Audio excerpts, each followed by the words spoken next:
इतरांविषयी शेरेबाजी करताना किंवा गृहीतके ठरविताना त्यांच्या भावना समजून घ्या. तुमच्याकडून घेतलेला एखादा चुकीचा निर्णय संबंधितांवर विपरीत परिणाम करण्याबरोबरच तुम्हाला मानसिक तणावात टाकणारा ठरेल. काही जणांसाठी प्रवास केल्याने थकून जाल आणि तणाव वाढला तरी आर्थिकदृष्ट्या फायद्यात राहाल. आपल्या खाजगी आयुष्याबद्दल मित्र चांगला सल्ला देतील. आकाश अधिक तेजस्वी दिसेल, फुले अधिक रंगीबेरंगी दिसतील. तुमच्या भोवती सगळेच लुकलुकत असेल, कारण तुम्ही प्रेमात पडला आहात. नवीन उपक्रम, उद्योग हा आकर्षक आणि योग्य परतावा मिळण्याबाबत आशादायी असेल.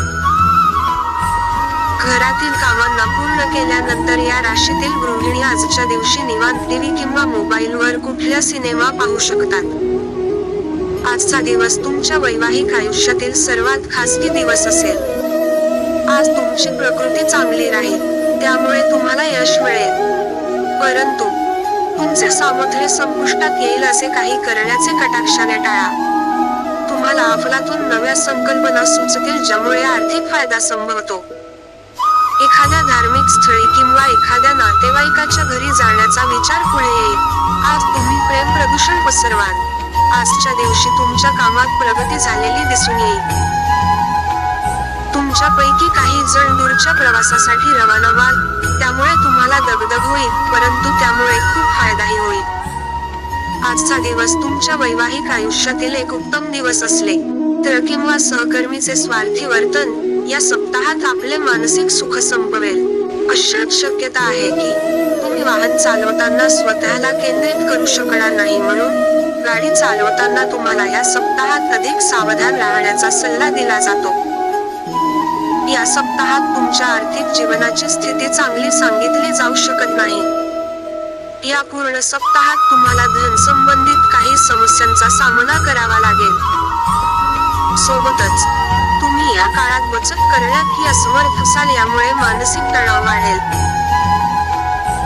या आठवड्यात आपल्याला कुटुंबातील मुलांबरोबर किंवा कमी अनुभवी मुलांशी संभाषण करताना धीर धरण्याची आवश्यकता आहे, कारण संभव आहे की त्यांच्या सोबत मतभेद उद्भवू शकतात, ज्यामुळे आपण आपला संयम गमावल्यास अनिश्चित भाषा देखील वापरू शकता. अशा परिस्थितीत कुटुंबातील आपल्या प्रतिमेचे नुकसान होण्याची शक्यता आहे, म्हणून असे काहीही करणे टाळा. या सप्ताहात चंद्र राशीपासून शनी पंचम भावात स्थित होण्याच्या कारणाने या सप्ताहात तुमच्यासाठी कार्यक्षेत्रात गोष्टी पहिल्यापेक्षा बरीच उत्तम असल्याचे प्रतीत होईल.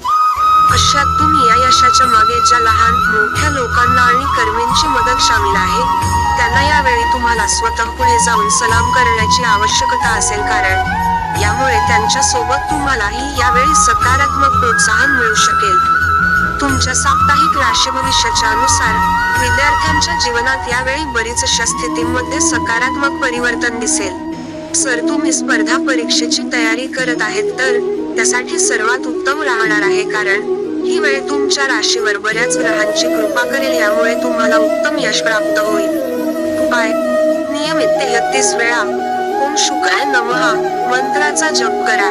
सप्ताहात प्रेमात पडलेले जातक आपल्या प्रेमी सोबत मोकळ्यापणाने संवाद कायम ठेवण्यात यशस्वी राहतील. यामुळे तुम्हाला या गोष्टीचा अनुभव ही होईल की याच गोष्टी तुमच्या प्रेमात रस आणण्याचे काम करेल आणि तुमचा प्रियतम या काळात तुमच्या गोड गोड गोष्टींनी तुमचे मन प्रसन्न करेल आणि तुमच्या प्रेमात हा काळ पुढे नेण्याची ही वेळ असेल. या सप्ताहात तुम्ही आपल्या वैवाहिक जीवनाचा आनंद घेऊन जीवनसाथी सोबत आपले अंतरंग संबंध स्थापित करताना दिसतील. यासाठी तुम्ही साथी सोबत कुठल्या यात्रेवर जाण्याचाही प्लॅन करू शकता. तुळ राशीमध्ये जन्म घेतलेल्या लोकांसाठी मार्चचा महिना अनुकूल राहण्याची प्रबळ शक्यता आहे. तुम्हाला आपल्या जीवनात पुढे जाण्याची संधी मिळेल. यश तुमच्या पदरात असेल, फक्त तुम्हाला अधिक प्रयत्न करावे लागतील. तुमची कार्यक्षमता तुम्हाला लोकांपासून पुढे ठेवेल. तुम्हाला या महिन्यात उत्तम गाडी खरेदी करण्याची संधी मिळेल. जर तुम्ही आधीपासून गाडी बुक केली आहे तर ती या महिन्यात तुम्हाला प्राप्त होऊ शकते. याच्या व्यतिरिक्त तुम्ही उत्तम संपत्ती प्राप्त करण्यातही यशस्वी होऊ शकतात. निजी जीवनात प्रेम वाढेल, परंतु प्रेम संबंधात तणाव वाढण्याची स्थिती बनू शकते. वैवाहिक जीवन उत्तम राहील. आर्थिक दृष्ट्याही वेळ अनुकूल राहील. काही खर्चही राहतील परंतु कमाई चांगली असेल. विद्यार्थ्यांना आव्हानांचा सामना करावा लागू शकतो. विदेश यात्रा करण्यात काही विलंब होऊ शकतो कारण काही व्यवधान समोर येऊ शकतात. आरोग्याची काळजी घ्या. प्रेम संबंध या महिन्यात काहीसे कमजोर राहतील. सूर्य, बुध आणि शनीच्या प्रभावाच्या कारणाने तुम्ही असे कटू बोलू शकतात जे तुमच्या प्रियतमला दुखावू शकते आणि यामुळे प्रेम जीवनात तणाव वाढू शकतो. जर तुम्ही आतापर्यंत अविवाहित आहे तर या महिन्यात तुम्हाला विवाह करण्याची संधी मिळू शकते आणि तुमच्या जीवनात कोणी नवीन व्यक्ती येऊ शकते. आर्थिक दृष्टिकोनाने ही महिन्याची सुरुवात उत्तम राहील. चतुर्थ भावात बसून मंगळ तुमच्या एकादश भावाला पाहतील तर पंचम भावात विराजमान शनी, सूर्य आणि बुध ही तुमच्या एकादश भावाला पाहतील. यामुळे एकापेक्षा अधिक माध्यमांनी तुम्हाला धन प्राप्ती होऊ शकते. उपाय: शुक्रवारी लहान मुलींचा आशीर्वाद घ्या.